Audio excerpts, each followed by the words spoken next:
आजादी के बाद से सबसे बड़ा क्रांतिकारी कदम यूपीआई नाम याद रखना। ये वो टेक है जिससे अमेरिका बुरी तरीके से डरा हुआ है। ये वो टेक है जिसकी वजह से फाइनेंशियल वर्ल्ड में भारत का डंका बजने वाला है। हमारे इंडिया का ये डिजिटल इनिशिएटिव किस प्रकार से वीजा और मास्टर कार्ड को बुरी तरीके से टक्कर दे रहा है। यूपीआई आखिर है क्या, किसने बनाया, क्यों बनाया, इसकी वजह से क्यों भारत का नाम हो रहा है, अमेरिका डर क्यों रहा है, वीजा और मास्टर कार्ड की हालत क्यों खराब हो रही है, जानेंगे इस वीडियो में। यूपीआई आखिर है क्या। यूपीआई एक तरह का पेमेंट मेथड है।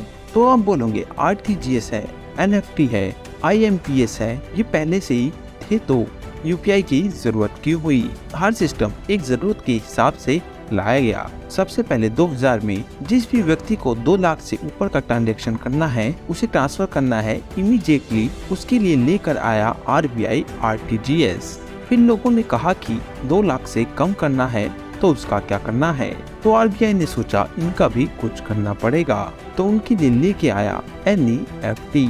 2 लाख से कम का पेमेंट करना है तो कर दो।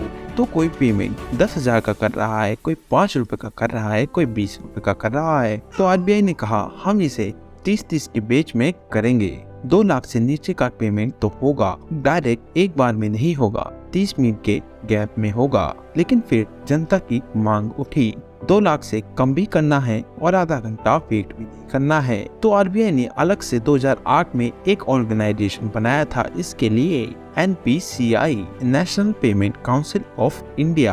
तो एनपीसीआई ने 2010 में एक प्लेटफॉर्म लॉन्च किया, आईएमपीएस, इमीडिएट पेमेंट सर्विस।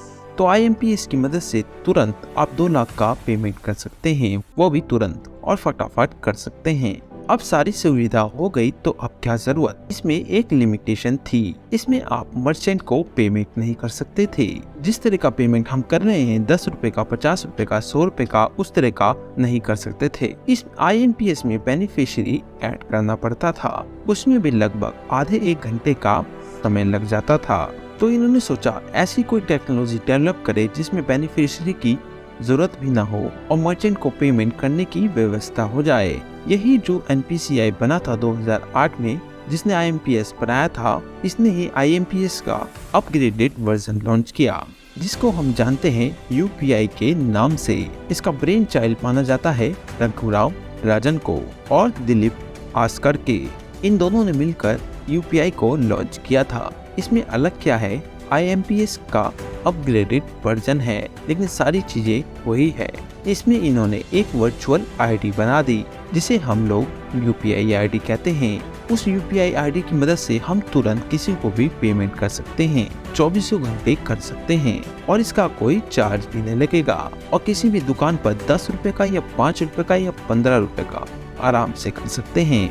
अब यूपीआई लॉन्च हुआ था 2016 में, 2022 में तो ताबड़तोड़ है। इंडिया डिजिटल ट्रांजैक्शन के मामले में नंबर 1 हो गया। महीने में 100 बिलियन से ज्यादा ट्रांजैक्शन करने लग गया। ये सब पॉसिबल हुआ सिर्फ यूपीआई की मदद से। यूपीआई इतना पॉपुलर क्यों हुआ? पहली बात तो 24/7 चलता था, फटाफट पेमेंट करता था और पैसे लग नहीं रहे थे। इसमें एक फीचर था इंटरऑपरेबिलिटी। इसका मतलब होता है अगर आपके पास पेटीएम है तो आप पेटीएम वालों को भी पैसा भेज सकते हैं, अगर गूगल पे है तो गूगल वालों को भी पैसा भेज सकते हैं। मतलब आपके पास फोन पे है तो आप गूगल पे, भारत पे वालों को भी पेमेंट कर सकते हैं। इसमें आपस में आराम से ट्रांजैक्शन हो जाएगा और 1 भी रुपया नहीं लगेगा। और दूसरा देखा जाए तो इसकी किस्मत में ही फैलना था। इसके साथ कुछ ऐसी चीजें हुई, कुछ ऐसी घटनाएं हुई जो शायद प्लान नहीं थी, लेकिन इसे बेनिफिट बहुत फटाफट मिला। कि 11 अप्रैल 2016 में लॉन्च हुआ। उसके थोड़ी देर बाद अगस्त 2016 में फोन पे ने कहा मैं यूपीआई कनेक्ट कर लेता हूँ। सितंबर 2016 में जियो आ गया, जिसने सबके हाथ में इंटरनेट दे दिया। सबके पास इंटरनेट हो गया था जब जियो आया। नवंबर 2016 में सबसे बड़ा बूस्ट मिला, क्योंकि नवंबर 2016 में डीमोनेटाइजेशन हो गया, नोटबंदी हो गई। अब तो ऑप्शन ही डिजिटल ट्रांजैक्शन का रह गया था, तो इससे और भी ज्यादा बूस्ट मिल गया। यूपीआई को फैलाने में गवर्नमेंट ने एक इंटरेस्टिंग चीज क्या की, हमारे भरोसे करेंगे कब फैलेगा या नहीं फैलेगा। इन्होंने प्राइवेट कंपनी को अलाउ कर दिया, तुम आराम से यूपीआई को काम में लो। सबसे पहले फोन पे को अलाउ किया, सितंबर 2017 में तेज आया, जिसका नाम बदलकर अब जीपे हो गया है। उन्होंने गूगल को कहा तुम काम में लो। गूगल इतनी बड़ी जायंट कंपनी, दुनिया भर के पैसे और दुनिया भर की मार्केटिंग खूब दबा के प्रचार किया। इस वजह से यूपीआई एकदम से फैल गया। नवंबर 2017 में बोला पेटीएम कि मैं भी ले लूं, तो सरकार ने कहा तू भी ले ले। तो सरकार ने क्या, जिन भी कंपनी को चाहिए था यूपीआई तो सबको ट्रांसफर कर दिया गया। पहले तो गवर्नमेंट ही प्रचार करती, अब ये सारी कंपनियां मिलकर प्रचार कर रही हैं। यूज करने में बिल्कुल आसान है, फ्री और है, तो फैल नहीं था। यूपीआई के फैलने की सीमा तो देखो, डेली भारत में 22 करोड़ ट्रांजैक्शन होती है, पर मंथ जो ग्रोस मार्केट है वो 10 लाख करोड़ से भी ज्यादा है। अब बात ऐसी है कि यूपीआई फैल गया है, फैल गया और पूरी तरीके से भारत पे कब्जा कर लिया है यूपीआई ने। अब हम जान लेते हैं कि यूपीआई हम यूज कर रहे हैं, लेकिन अमेरिका की क्यों चल रही है। आप सबको पता है कि फाइनेंशियल वर्ल्ड का अमेरिका शुरुआत से ही किंग रहा है, ये तो हम सबको पता है।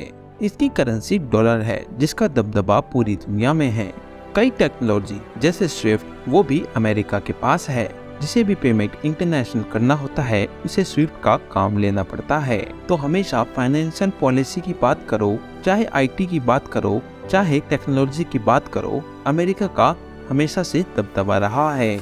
अब ये कह रहा है भारत जैसा डेवलपिंग कंट्री जो कल नया नया पैदा हुआ है, ये देश ऐसी टेक्नोलॉजी लेकर आया जो हमारे पास भी नहीं है। अब भारत लेके आया है तो ये कोई बात नहीं, आराम से लेकर आए हैं तो भारत यूज करे। तो भारत ने एक नई कंपनी बना दी, NPCI इंटरनेशनल पेमेंट, और इसका उद्देश्य है यूपीआई सिस्टम को पूरे वर्ल्ड में अप्लाई करवाना। सबसे पहले भूटान ने एक्सेप्टेंस दी, दुबई में लागू हो रहा है इसके बाद, और सिंगापुर में भी लागू हो रहा है। और 10 कंट्री ऐसी है जिन्होंने इच्छा जाहिर कर दी है। वो कंट्रीज मेजर एशिया की हैं, Malaysia, Thailand, Philippines, Vietnam, Cambodia, Hong Kong, Taiwan, south Korea और जापान। अब आप नोटिस करो, अमेरिका अभी हमको एंट्री नहीं देगा और यूरोप में भी आसानी से एंट्री नहीं होगी, और धीरे धीरे एशियन कंट्रीज में हमारा यूपीआई छाने लग गया है, और जापान ने भी इंटरेस्ट दिखाया है। और सबसे इम्पोर्टेंट वो है कि फ्रांस ने भी इंटरेस्ट दिखाया है। अगर फ्रांस में इम्प्लीमेंट हो गया तो हमको मिल जाएगी यूरोपियन यूनियन में एंट्री, और फिर यूरोपियन यूनियन में आराम से घुस जाएंगे। अमेरिका आसानी से घुसने नहीं देगा, लेकिन अभी यूपीआई का दबदबा होने लग गया है।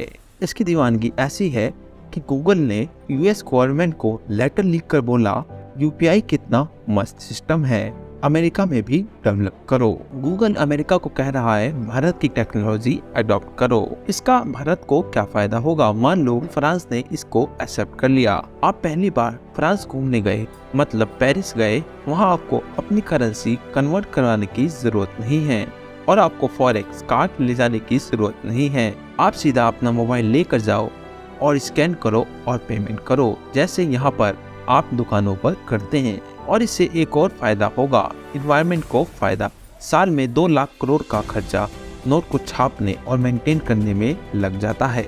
दोस्तों, आपका क्या कहना है? यूपीआई पूरे वर्ल्ड में कब तक फैल जाएगा? आप हमें कमेंट में जरूर बताना। अगर वीडियो अच्छा लगा हो वीडियो को लाइक और चैनल को सब्सक्राइब कर लीजिए। हम फिर मिलेंगे एक नई वीडियो में, तब तक के लिए अलविदा।